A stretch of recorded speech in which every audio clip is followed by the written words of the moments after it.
নমস্কার, this is বিপ্লবশীল from inspiring বিপ্লব। আজ রাহুলের গল্প বলবো। রাহুল এবং তার বন্ধু এক গ্রামে থাকতো। তারা খুব কষ্ট করে ছোটবেলা থেকেই সুদের ব্যবসা দাঁড় করিয়েছে। তাদের এখন প্রচুর অর্থ সম্পত্তি, দুজনেই বিয়ে করেছে। একদিন রাহুল তার বন্ধুর কাছে এসে বলল, বন্ধু, অনেক দিন হয়েছে কোথাও ঘুরতে যাইনি, তাই ভাবছি সোমবার ঘুরতে বেরোবো। তোমাকে কিন্তু একটা কাজ করতে হবে। বন্ধু বলল, কী কাজ?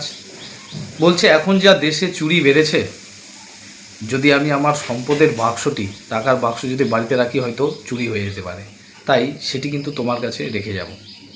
বন্ধু বলল, কোন নিশ্চিন্তে তুমি আমার কাছে রেখে যাও।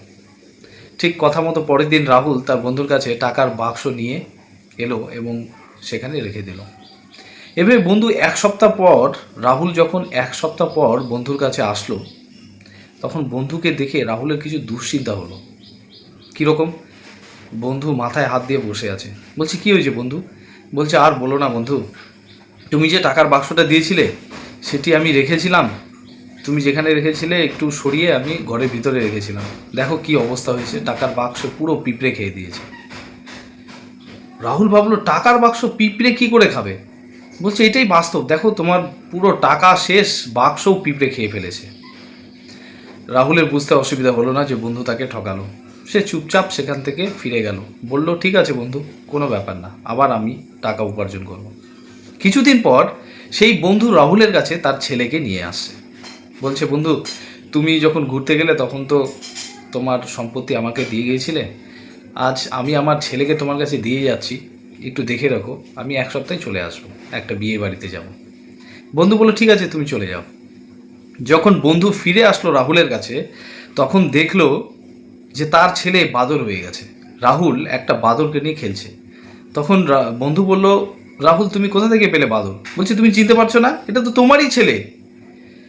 রাহুল, বন্ধু তো মাথায় হাত, বলছে, না, এটা কি করে সম্ভব হয়?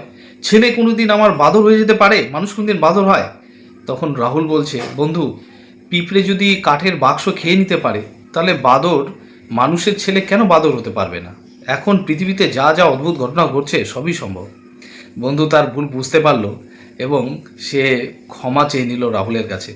বলল, তুমি আমার ছেলেকে ফিরিয়ে দাও, আমি তোমার বাক্সে ফিরিয়ে দিচ্ছি। এই মধ্যে তারা একে অপরের জিনিস ফিরিয়ে দিল। এই গল্প থেকে কি শিখলাম? এই গল্প থেকে আমরা শিখলাম, মিথ্যে বললে শেষে নিজেকে হাসির খোরাক হতে হয়। আমরা প্রতিনিয়ত অনেক মিথ্যা কথা বলি, কিন্তু যখন ধরা পড়ে যায় তখন কিন্তু আমাদের মাথা নেমে আসে। তাই বন্ধুরা, সতর্ক।